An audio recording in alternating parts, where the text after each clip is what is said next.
ఓం అందరికీ నమస్తే. ఈరోజు తెలుసుకోయేటటువంటి వేద మంత్రము ఓం భూమ్యా అంతం పర్యేకే చరంతి రతస్య ధూర్షో యుక్తాసో అస్తు శ్రమస్య ధాయం విభజన్యేభ్యో యదాయమో భవతి హర్మ్యేహితః. ఋగ్వేద మంత్రము భావార్థము. కొందరు లోకములో భూమి చివరకు సంచరిస్తూ శ్రమజీవులై జీవిస్తూ ఉంటారు. మరికొందరు తిరిగే రథానికి గల ఇరుసునకు బిగించబడిన బండి కన్ను ఆకుల మీద సుఖాసీనులై ఉంటారు. కానీ భూమి చివరకు పరిశ్రమించి సంచరించే శ్రమజీవుల కష్టానికి తగిన ప్రతిఫలం గృహంలో వారి హితవును కోరే నియామకుడు ఉన్నప్పుడే లభిస్తుంది. చూడండి, ఇక్కడ చాలా అద్భుతమైనటువంటి ఈరోజు ఈ మంత్రము. ఇది చాలామందికి ఉపయోగపడేటటువంటి మంత్రం. వివరణ చూడండి. శ్రమైక జీవన సౌందర్యానికి సమానమైనది లేనే లేదని చెప్పే అద్భుత శ్రమవాద సిద్ధాంతానికి బీజము ఈ మంత్రములో స్పష్టంగా కనపడుతుంది. ఇక్కడ ఈ మంత్రంలో ఏం చెప్పబడుతుందంటే శ్రమ చేయాలి, దానికి మించినది లేదని చెప్పేసి ఈ మంత్రం చెప్తా ఉంది. దానితో పాటు శ్రమైక జీవుల శ్రమకు తగిన ప్రతిఫలము ఎందుకు సమాజంలో లభించడం లేదు? అందరూ కష్టపడుతున్నారు, కానీ వారి శ్రమకు తగినటువంటి ప్రతిఫలం సమాజంలో ఎందుకు రావట్లేదు? దానికి ముఖ్య కారణం చూడండి, సమాజంలో దానిని నియంత్రించే నియంత్రణ వ్యవస్థ లేకపోవడమేనని ఒక గొప్ప సిద్ధాంతాన్ని ఆవిష్కరించింది. అంటే ఆ శ్రమకు ఎట్లా నియంత్రణ అనేది లేకపోవడం వల్లనే ఈ యొక్క శ్రమకు తగినటువంటి ప్రతిఫలం అనేది రావట్లేదు అని ఇక్కడ చెప్పబడతా ఉంది. మరి ఇది అత్యాధునిక సామాజిక న్యాయ శాస్త్రవేత్తలు సహితం కాదనరాని సత్యం ఇది. మరి దీనిని వివరించే ఎన్నో సామాజిక న్యాయశాస్త్రాలు వచ్చాయి. కానీ శ్రమజీవికి అతడి శ్రమకు తగిన ప్రతిఫలము లభించాలి అంటే ఏమి చేయాలి అన్న విషయం మీద ఎన్నో సూత్రాలు వచ్చినా వేదము ఈ మంత్రములో స్పష్టంగా చెప్పబడతా ఉంది. చూడండి, శ్రమస్యదాయం వి భజంతేభ్యో యదాయమో భవతి హర్మేహితః. అంటే గృహములోనే యమః అంటే నియంత్రించే నియామకుడు ఉన్నప్పుడే శ్రమజీవులు తమ శ్రమకు తగిన ప్రతిఫలాన్ని పొందుతారు అని సూచించినటువంటి పరిష్కారము మాత్రం అత్యద్భుతమైనది. ఎందుకంటే సమాజములోని జనులు ఆ సమాజములోని కుటుంబాలలోని సభ్యులే కదా. కుటుంబములో శిక్షణ పొందని వ్యక్తులు సమాజములో ఎక్కడుంటారు? అంటే ఇక్కడ భగవంతుడు ఏం చెప్తున్నాడంటే, ముందు ఈ బయట గాడిదలాగా శ్రమలు చేస్తున్నారు చూడండి, వాళ్ళు కుటుంబంలో శిక్షణ నియంత్రణ అనేది కరెక్ట్గా తీసుకోవడం వల్ల బయట అలా చేయాల్సి వస్తుందట. అంటే ముందు అతను ట్రైనింగ్ శిక్షణ అనేది ఇంట్లో జరగాలి. ఇంట్లో కరెక్ట్గా శిక్షణ తీసుకున్నవాడు బయట గాడిద కష్టము చెయ్యడు, అటువంటి శ్రమ చేయాల్సినటువంటి అవసరం ఉండదు అని ఇక్కడ తెలియజేస్తూ ఉంది మంత్రం. చూడండి, కుటుంబంలో శిక్షణ పొందని వ్యక్తులు సమాజంలో ఎక్కడుంటారు? అట్టివారు ఉండాలంటే ముందుగా కుటుంబమే శిక్షణా కేంద్రమై ఉండాలి. భగవంతుడు ఏం చెప్తున్నాడు? నీ కుటుంబంలోనే మంచి వ్యవస్థ, శిక్షణ, ట్రైనింగ్ అంతా ఇంట్లోనే జరగాలి. అటువంటి శిక్షణా కేంద్రము నీ గృహం కావాలి. అంటే సర్వ అధికారి, సర్వతంత్ర నియామకుడు మరియు కుటుంబ పెద్ద ఉన్నప్పుడే ఆ కుటుంబము ఆ విధంగా ఈ విషయములో సమాజ శిక్షణా కేంద్రము అవుతుంది. మరి దానికి ఏం కావాలి? ఆ విధంగా శిక్షణా కేంద్రం కావాలంటే ఆ కుటుంబములో ఉన్నటువంటి యజమాని, సర్వాధికారి, సర్వతంత్ర నియామకుడు, కుటుంబ పెద్ద అటువంటి వాడై ఉండాలి. ఇంటిలో ఉన్నటువంటి యజమాని అట్లా శిక్షణ కేంద్రం ఇచ్చేటటువంటి మంచి నేర్పరై ఉండాలి. ఇంట్లో ఉన్నటువంటి పెద్ద వాడే సోంబరి. ఇంట్లో ఉన్న పెద్ద ఏం పని చేయకుండా మంగతయానికి మా సారాయి తాగనికి పోతే ఆ కుటుంబం ఏమవుతుంది ఆలోచన చేయండి. ఇంట్లో ఉన్నటువంటి కుటుంబ పెద్ద ఏ పని చేయకుండా సోంబేరి అయితే కుటుంబంలో వాళ్ళు పని చేయగలుగుతారా? వాళ్ళు ఎట్లా ట్రైనింగ్ అవుతుంది? అతను మంచి నేర్పరై ఉండాలి ఆ కుటుంబ పెద్ద.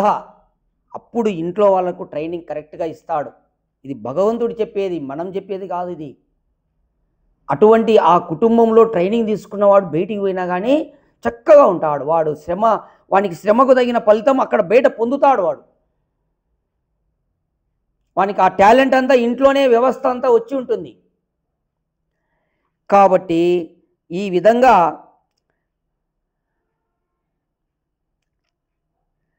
కుటుంబపరమైనటువంటి ఈ వ్యవస్థయే సమాజములో పటిష్టంగా ఉన్నప్పుడు శ్రమజీవికి తగిన ఫలము అందాలనే న్యాయం సహజంగా వెల్లివిరుస్తుంది.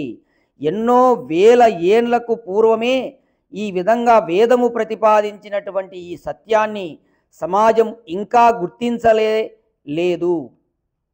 చూడండి, ఎక్కడో కొన్ని లక్షల సంవత్సరాల కిందటనే భగవంతుడు సృష్టి ప్రారంభం నుండి ఈ విధంగా వేదంలో స్పష్టంగా చెప్పాడు. కుటుంబంలో ఉన్నటువంటి యజమాని అతను మంచి నేర్పరి, దక్షత కలిగిన వాడై ఉండాలి.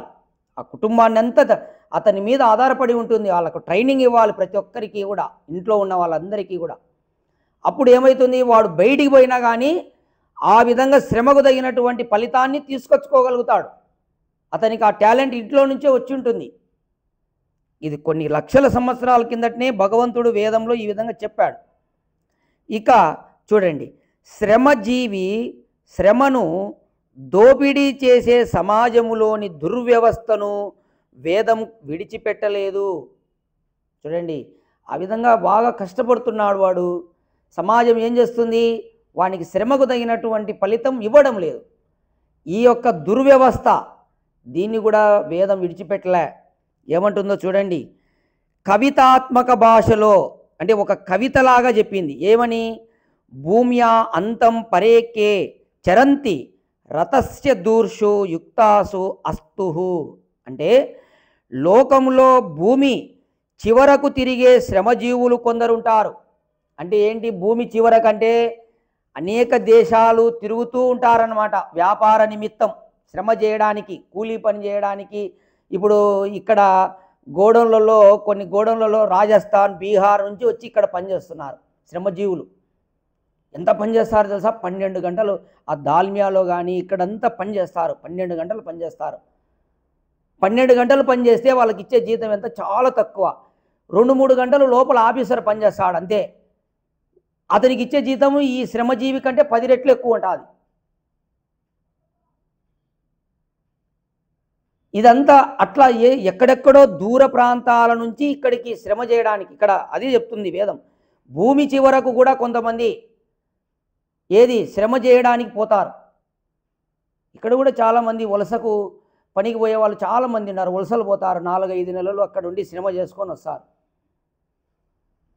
అలాగే కొంతమంది ఇక్కడ పని చేయడానికే విదేశాలకు, అక్కడ అవి ఏంటి సార్, అవి ముంబై, అక్కడ ఏంటి దేశాలు, సౌదీ, కువైట్ పోయే వాళ్ళు చాలామంది ఇక్కడ ఈ కాజీపేట ఇక్కడ ఈ ఏరియాలో అంతా ఎక్కువ పోతారు. కేవలం శ్రమ కోసమే. అదే అనమాట భూమి చివరకు పోవడం అంటే అదే అనమాట, పని కోసం. ఇక్కడ ఆ విధంగా లోకంలో భూమి చివరకు తిరిగే శ్రమజీవులు, సమాజంలోని తిరిగే శ్రమజీవులు కొందరు ఉంటారు. మరికొందరు ఆ యొక్క రథానికి బిగింపబడిన ఇరుసు మీద సుఖ ఆసీనులై ఉంటారు అని వర్ణించింది. అంటే సమాజంలోని ఆర్థిక అసమతుల్యత నింత సూక్ష్మంగా విశ్లేషించిన వేల ఏండ్ల నాటి వేదము పరిశీలనా దృష్టికి సామాజిక న్యాయ శాస్త్రవేత్త ఎక్కడివాడైనా ఎవడైనా జోహారు పలకవలసిందే. అంటే కొందరేమో ఈ విధంగా తిరుగుతూ ఉంటారు, కొందరేమో బాగా సల్ల కూర్చొని ఉంటారు అని వేదంలో చెప్పబడతా ఉంది. మరి ఈ వేదానుశీలనను అందిపుచ్చుకున్నటువంటి నీతికారులు ఎందరో ఉన్నారు. వారిలో భర్తృహరి ముఖ్యుడు. ఆయన ఏం చెప్తున్నాడో చూడండి. శ్రమజీవులకు ఎదురయ్యే దగాకోరుతనాన్ని ఏం చెప్తున్నాడు? భ్రాంతం దేశం అనేక దుర్గ విషమం.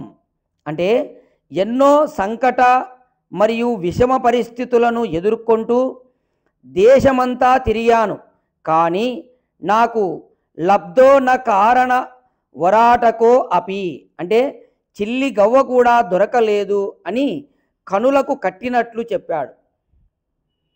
అంటే ఎన్నో సంకట విషమ పరిస్థితులు అన్నీ ఎదుర్కొంటూ దేశమంతా తిరిగినా కానీ నాకు చిల్లి గవ్వ కూడా రాలేదు అనే విషయంగా చెప్పాడంట. ఈ విధంగా సమాజములోని ఈ దుర్వ్యవస్థ సరిదిద్దబడాలంటే ఒక పటిష్టమైనటువంటి వ్యవస్థ ఉండాలని వేదం సూచించింది. అది యమః అనగా యముడుగా కఠినంగా నిర్దాక్షిణంగా ఉండాలని కఠినంగా సూచించింది. అంటే ఈ విధంగా కష్టజీవుల యొక్క శ్రమకు తగినటువంటి ప్రతిఫలం రాలేదంటే సమాజంలో కూడా ఒక కఠినమైనటువంటి వ్యవస్థ సిస్టమ్ అనేది రావాలా. ఈరోజు ఈ యొక్క contract base, out sourcing base అని చెప్పి ఇట్లా శ్రమ అంతా దోపిడీ చేస్తున్నారు ఈ గవర్నమెంట్లు. ఎంత పని చేయించుకుంటారో వాళ్ళతో, వాళ్ళకి ఇచ్చే జీతం తెలుసా? చాలా తక్కువ. అదే ఒక రెగ్యులర్ టీచర్ ఉంటాడు, ₹1,00,000 పైన జీతం తీసుకుంటాడు. అదే స్కూల్లో కాంట్రాక్ట్ బేస్ మీద ఒక టీచర్ అదే టైము అదే స్పెండ్ చేస్తాడు, అదే టీచింగ్ చేస్తాడు. అతనిలో 10% ఇస్తారు, 10,000 ఇస్తారు అతనికి. ఏది న్యాయం? ఇటువంటి అదే ఈ వ్యవస్థ పోవాలి. వేదం చెప్తుంది ఇది ఇట్లా ఉండకూడదు వ్యవస్థ.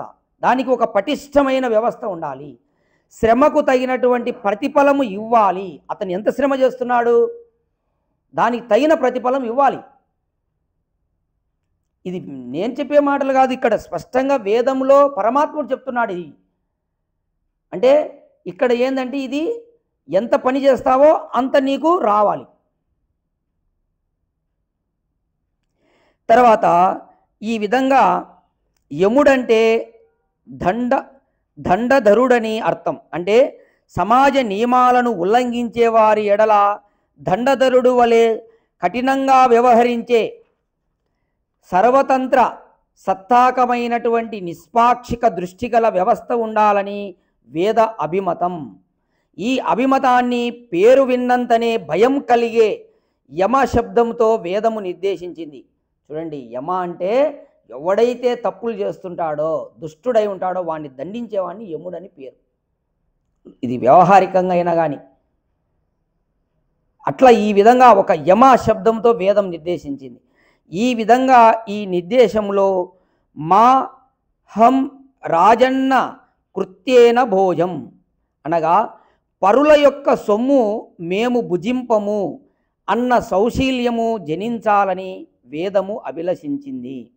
నిజంగా సమాజంలో ఈ భావనే దృఢపడితే శ్రమజీవి శ్రమను సమాజములో దోపిడీ చేసే వ్యవస్థకు కాళ్ళు చేతులు నరికివేయబడినట్లే. అంటే ఇక్కడ వేదం చెప్పినట్టు మేము పరుల యొక్క సొమ్ము భోజించము అనేటటువంటి వేదవాక్కు అందరికిన పాటించితే ఈ శ్రమజీవుల యొక్క శ్రమను ఎవరు దోపిడీ చేయలేరు. ఆ వ్యవస్థ రావాలా అని ఇక్కడ వేదం చెప్తుంది. అంతా స్త్రీ వైష్ణవులే గంపెడు చేపలు ఎక్కడికి పోయినట్టు. చూడండి, ఇక్కడ గురువుగారు ఇంకొక వాక్యం చెప్తున్నాడు. అంతా శ్రీ వైష్ణవులే కానీ గంపెడు చేపలు ఎక్కడికి పోయినట్టు. ఆ ఊర్లో ఉండే వాళ్ళంతా వైష్ణవులే అంట, కానీ చేపలు మాత్రం గంపెడు మాయమైనాయి. ఎట్లా పోయినాయి అన్న ప్రకారంగా పరుల సొత్తునకు ఆశపడరాదన్న సూక్తి సమాజానికి బాగా తెలిసినదే అయినా ఎందుకో అదే దినదినము ప్రవర్ధమానం అవుతున్నది. దాని దుష్ఫలితమే సమాజములోని యొక్క ఇప్పుడు ఉన్నటువంటి ఈ శ్రమ దోపిడీ. అంటే ఇక్కడ స్పష్టంగా ఫైనల్గా కన్క్లూజన్ ఏంటంటే, శ్రమ దోపిడీ జరుగుతూ ఉంది. చాలామంది అమాయకులు శ్రమ చేస్తున్నారు, వారిని దోపిడీ చేసుకొని కొంతమంది స్వార్థపరులు ఆ యొక్క వాళ్ళ శ్రమను దోపిడీ చేస్తున్నారు. వాళ్ళ శ్రమకు తగినటువంటి ప్రతిఫలము జీతభత్యాలు ఇవ్వడం లేదు అని వేదము ఇక్కడ స్పష్టంగా చెప్తున్నది. కాబట్టి ఈ విధంగా కొన్ని లక్షల కోట్ల సంవత్సరాల కిందటనే భగవంతుడు వేదంలో ఈ విధంగా చెప్పాడు, ఈ వ్యవస్థ ఉండాలి. ఎవరు ఎంత శ్రమ చేస్తే వానికి తగినటువంటి న్యాయం ఫలితము ఆ యొక్క యజమాని ఇవ్వాలి. మరి ఇదంతా రావాలంటే ఎక్కడ దీనికి కేంద్ర స్థానం అంటే ముందు కుటుంబంలో జరగాలంట. ట్రైనింగ్ కుటుంబంలో అనేటట్టు యజమాని మంచి ట్రైనింగ్ ఇస్తే ఆ ఇంట్లో వాళ్లకు, అతను బయటికి పోయిన తర్వాత కూడా ఊరికే శ్రమజీవి కాడు. తను ఒక టాలెంటెడ్గా ఎంత శ్రమకు ఎంత ఫలితం రవ్వాలనో అంత తప్పించుకుంటాడు. కాబట్టి ఆ వ్యవస్థ ఇంట్లో కరెక్ట్గా జరిగినప్పుడు బయట కూడా కరెక్ట్గా జరుగుతుందంట. ఇంట్లో కరెక్ట్గా వ్యవస్థ లేనప్పుడు బయట కూడా వ్యవస్థ ఉండదు. ఆటోమేటిక్ ఇది సిస్టమ్. కుటుంబంలోనే సరిగా లేనప్పుడు అతను బయట ఎలా కరెక్ట్గా ఉంటాడు? ఇంట్లో ఉన్నటువంటి తల్లిదండ్రులను సరిగా చూసుకోలేనివాడు బయట ఉన్న మనుషులను ఎలా ప్రేమిస్తాడు? కాబట్టి ముందు ఇంట్లో ట్రైనింగ్ పొందాలా, ఆ యజమాని మంచి శిక్షణ ఇవ్వాలా. ఇచ్చినప్పుడు బయట కూడా వ్యవస్థ అనేది ఆటోమేటిక్గా మారుతుంది అని చెప్పి భగవంతుడు చెప్తున్నాడు. కుటుంబంలో మంచి శిక్షణ వ్యవస్థ కేంద్రం ఏర్పడినప్పుడు సమాజంలో కూడా ఆటోమేటిక్గా సిస్టమ్ అనేది మారుతుంది. కాబట్టి ఇంటిలోనే మార్పు రావాలి అని భగవంతుడు చెప్తున్నాడు. కాబట్టి ఈ విధంగా ఎవరైతే గృహ యజమానులై ఉంటారో వారు మరీ మరీ గుర్తుపెట్టుకోండి, మీరు ఊరికే గాలికి వదిలేయకండి కుటుంబాన్ని. మీరు కరెక్ట్గా ఉండి మీ బాధ్యతలు మీరు తెలుసుకొని ఎవరికెవరికి ఏమేమి నేర్పాలా, ఏమేమి శిక్షణ ఇవ్వాలా, తను మనోధనములతో మీ కుటుంబంలో ఉన్నటువంటి వారందరికీ కూడా మీ బాధ్యతలు నిర్వర్తించండి. అప్పుడు సమాజం కూడా బాగుంటుంది అని ఇక్కడ పరమాత్ముడు తెలియజేస్తున్నాడు. ఓం